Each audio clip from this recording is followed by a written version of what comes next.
नमस्ते। आज कक्षा अष्टमी के छात्रों के लिए पाठ्य पुस्तक हिंदी का प्रथम पाठ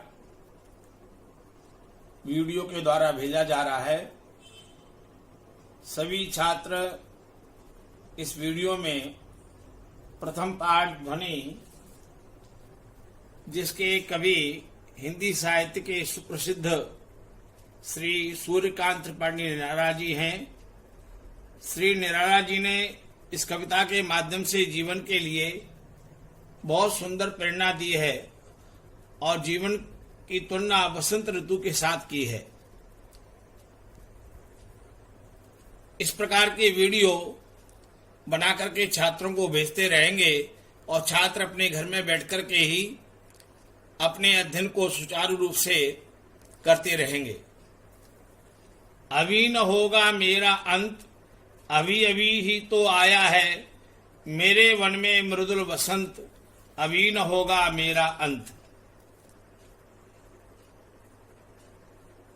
हिंदी साहित्य के सुप्रसिद्ध कवि श्री सूर्यकांत त्रिपाठी जी इस कविता के माध्यम से जीवन की बसंत के साथ तुलना करते हुए कह रहे हैं, अभी न होगा मेरा अंत, मेरे जीवन का अंत अभी नहीं होगा, अभी अभी ही तो आया है, मेरे वन में मृदुल बसंत।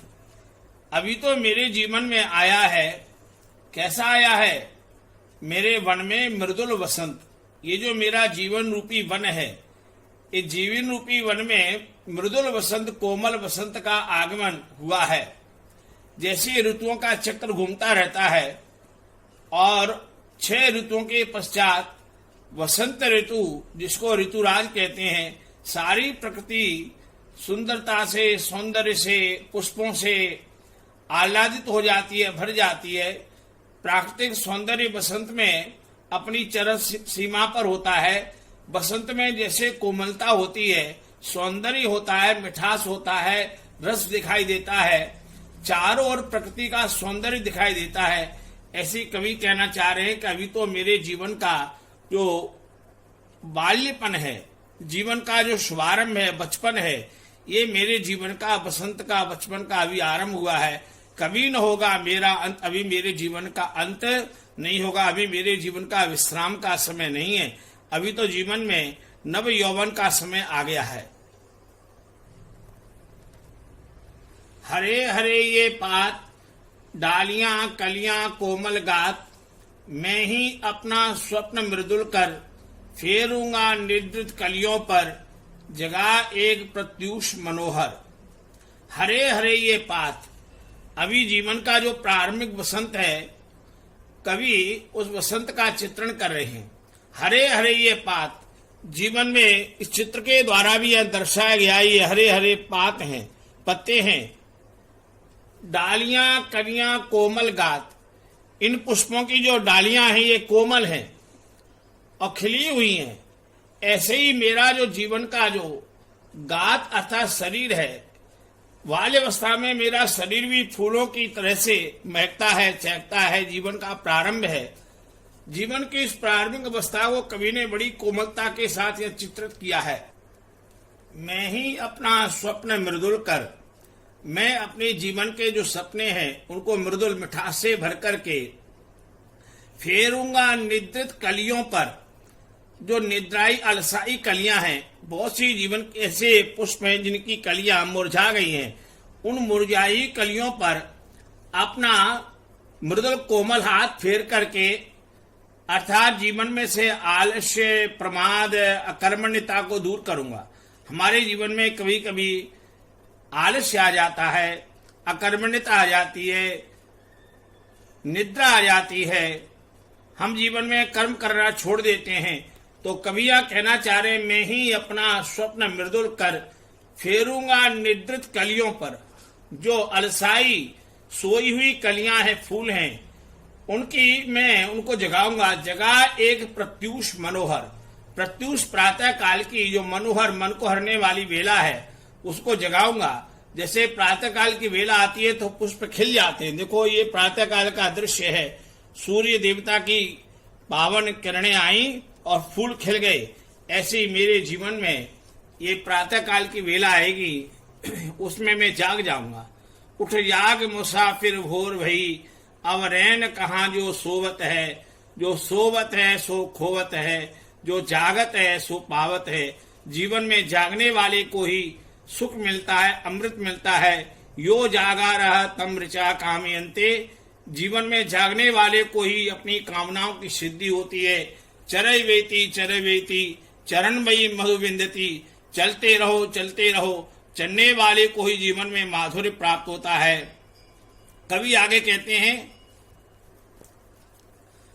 पुष्प पुष्प से तंद्रालस लालसा खींच लूंगा मैं, अपने नव जीवन का अमृत सहर्ष सींच दूंगा मैं।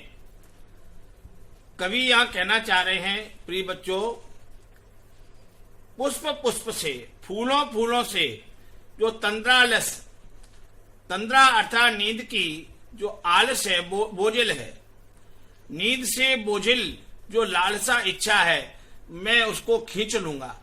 अर्थात फूलों में कहीं जो आलस्य आ गया है, प्रमाद आ गया है, उसकी जो इच्छा है, मैं उस इच्छा को खींच लूंगा। हमारे जीवन में भी कभी कभी निद्रा और आलस्य इतना हमें घेर लेते हैं कि अपनी जीवन की उस इच्छा को मैं स्वयं समाप्त करूंगा, आलस्य को दूर भगाऊंगा। आलस्य ही मनुष्य का सबसे बड़ा शत्रु है। आलस्य मनुष्याणाम परमः शत्रु। आलस्य ही मनुष्य का सबसे बड़ा शत्रु है। अपने नव जीवन का अमृत सहर्ष सींच दूंगा मैं अपने नव जीवन का सहर्ष अमृत सींच दूंगा। कवि कह रहे हैं कि मैं अपने जो नव जीवन है, जीवन का जो प्रारंभिक अवस्था है, उसका जो अमृत है, उस सहर्ष खुशी के साथ अमृत से सींच दूंगा। अपने पुरुषार्थ से, मेहनत से, कर्तव्य परायणता से लगातार अपनी लक्ष्य की ओर बढ़ते हुए अपने जीवन के उस अमृत से उसको सींचूंगा और उसको फिर बढ़ते हुए देखना चाहता हूं। कवि आगे कहते हैं, द्वार दिखा दूंगा फिर उनको, हैं मेरे वे जहां अनंत। मैं उनको फिर ये द्वार दिखाऊंगा। ये जीवन का जो पथ है, उस पथ का जो लक्ष्य है, उसका जो द्वार है, उसको मैं दिखाऊंगा। है मेरे जहां अनंत, और मेरे जहां अनंत, अनंत की ओर, असीमित इच्छाओं की ओर।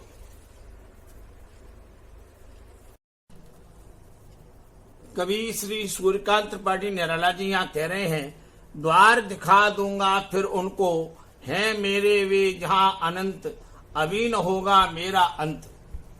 कवि ने यहाँ एक विशेष भाव व्यक्त किया है।